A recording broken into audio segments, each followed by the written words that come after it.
Boom! Yo, this video was interesting. Uber driver getting attacked by the customer. Every Uber driver's worst nightmare, right? So it's kind of long, so I'm gonna just let it play out. And then we'll see what we can learn. She's trying to choke him. She's yelling at him to die.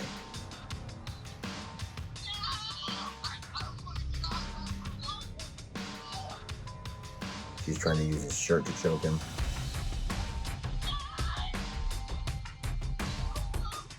Supposedly this is just someone who got into his car.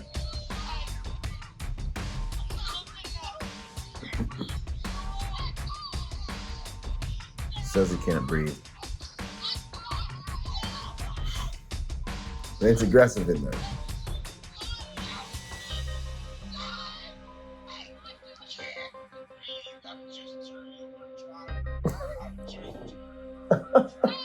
I'm just an Uber driver.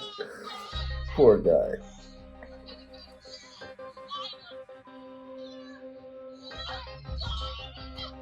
She doesn't care about jail.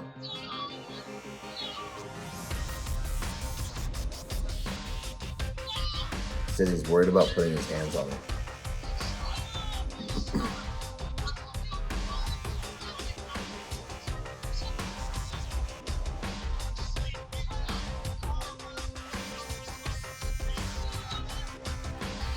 Pulling his hair. And going for a bite.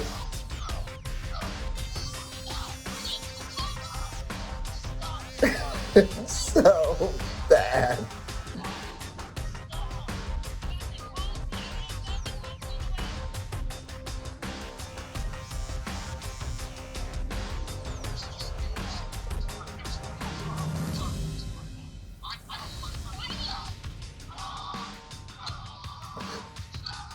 Oh my goodness. Okay, so this goes on. Finally, starts to fight back. And he apologizes while he gets out of the car. Okay. And then she spirals into the front of the car and starts freaking out. Boom! What's up, you guys? Byron, Rodgers here, Tactical Protection Review. What can we learn from what we just witnessed, right? A few different things. People are riding in cars with each other. We're going to be studying how to fight inside a vehicle at this next Protector Symposium 4.0. Don't miss it. Learn from Craig Douglas. Learn from Mike Pannone. Fighting inside and fighting outside of the vehicle is going to be good. Anyways, so we're digging into this. A few considerations if you're in the front of the car. Someone sitting directly behind you places you at a huge disadvantage when we talk about tactical positioning, right? So, Uber driving is a dangerous thing. If I personally was going to be letting people in my vehicle that I don't know, I would build some type of partition, man, right in this area here, just to make sure this can't happen. Because what do we know about human nature? Well, people choose to do bad things. It doesn't matter what you believe, people still choose to do bad things. And right now on this planet, there are people doing really, really, really, really worse than most of us probably ever care to imagine bad things. So it's not enough to be good. We must be formidable. Was this guy formidable? Physiologically, he was formidable. Psychologically, was he formidable? As you look at this situation play out, he's got his hands up. She's got him in a chokehold. This man has no idea right now what's happening behind him. That is extremely important to understand, all right? Hands when you're in these types of situations, because the hands show the intent, right? The hands are what you need to worry about when you're in these situations. He can't see these hands. He might know that they're on the side of his neck, but what is it for her to reach down into her purse and grab a screwdriver, a pair of scissors, anything, a pen, a pencil, and reach forward and thrust it into his thoracic cavity, slit his throat. This is a horrible position to be in, and in a never, I think another software issue that's taking place here in terms of the software that he's running that's guiding his physiological, that's guiding his physical responses is he probably doesn't really view the woman as a legitimate threat. Understand, anyone can kill you. He is at such a gross disadvantage here right now, tactically, that she's moving around behind him, has her arms around his neck. She can do anything she wants to him. Fortunately, she doesn't have the software to achieve what it is she's trying to do. Look, she's got another hand going on behind her right now. She's moving around back there. He's allowing her to move around back there. He's allowing her to move around back there. This is extremely dangerous for him to allow her to have him in this position. At any moment, she could take his life, but he doesn't think that she will. And what do we know about, what it is we think is going to happen? All right, the other huge thing here, my suggestion is we're running into a time now where people are so worried about being sued, and they're so worried about the fight after the fight that the things they're doing during the fight are being guided by them worrying about the litigation and legal battle that can ensue after a battle like this. Listen, your first priority if you're in a violent altercation like this is to survive the violent altercation. You don't want to make the assumption that this little lady isn't reaching into her purse right now, grabbing something that can kill you. She might have a gun back there. She might just shoot him through the seat. You know what I mean? He has no idea, but he says from his own mouth here during the video that he's worried about, he's worried about litigation. He says something that indicates that during this video. He said he doesn't want her to take the car. Well, homie, stop the car, take the keys, and get yourself out of danger. That's the number one thing he should be focused on. He says something else later on here that would lead me to believe that he's worried about her suing him, right? And as civilians, as law enforcement professionals, as private security professionals, you guys got to realize we need to safely get out of these situations with our lives before worrying about those things.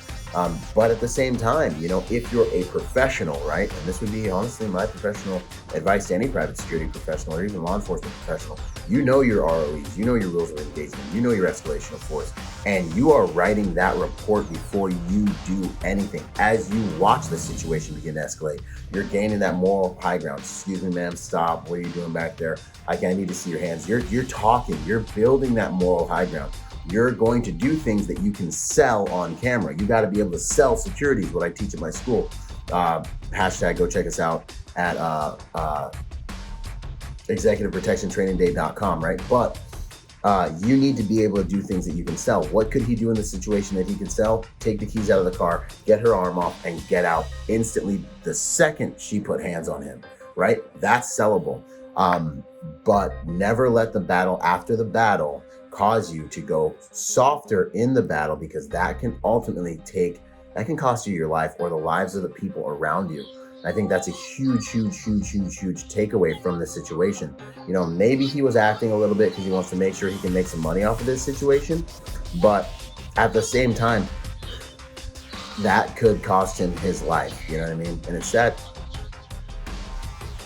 I'm just an Uber driver, that it's sad, but it could cost him his life, and it's also sad to see a human put themselves through this because of the court-centric implication. You see what I'm saying?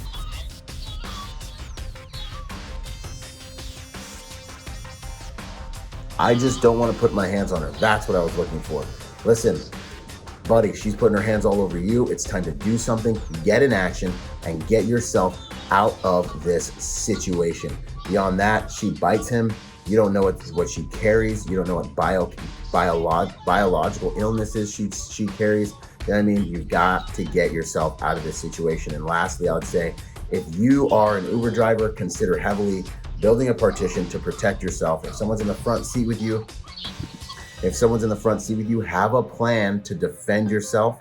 Make sure any tools that you're using are on the left side of your body, on the side of your body that's not exposed to that person, and make sure that you stay alive and stay alert. As a driver in this vehicle, you are the most vulnerable human being in that vehicle, because you have to divide your bandwidth, divide your attention on the road and on the people inside your vehicle. And at no time should you be 100% trusting of those individuals in your environment, right? So in my opinion, you should have some kind of partition in your vehicle. In my opinion, you should have force multiplying tools in your vehicle to give you an advantage. You should also go and attend some Craig Douglas courses on how to actually defend yourself in your vehicle, or train with us at protectorsymposium.com. And lastly, never let the fight after the fight cause you to do anything that will put your life at risk while you're in the fight. Remember, anyone can kill you. Give no one the moral high ground, and take actions to get home to your family at the end of the day. This is Byron Rodgers, Tactical Protection Review, reminding you guys to be peaceful but not harmless, and hopefully you'll train with us at the Protector Symposium. Go to protectorsymposium.com to learn how to deal with things like this. Out. Boom!